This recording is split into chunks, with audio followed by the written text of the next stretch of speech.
آدمان به اندازه غمهایشان پیر می شوند، نه به اندازه سن و سالشان.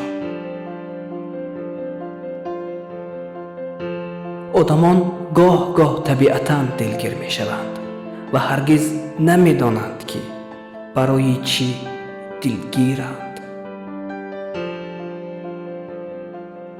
آدمان به اندازه معرفتشان جهان را درک می کنند. آدمان مسافرانی هستند که در خیابان‌های دنیا در سراغ چیزی از دست رفتند که هرگز به ذهنشان نمی آید که آن چیزی رویاها چی است. آدمان دوام عمر عزیزان خود را اندک اندک از دست می دهند و با تأسف زیاد عزیزان رفته هرگز دوباره بر نمی گردند. آدمان مهاجران و مسافران وطن دنیا می باشند که بخش زیادشان غمگینند.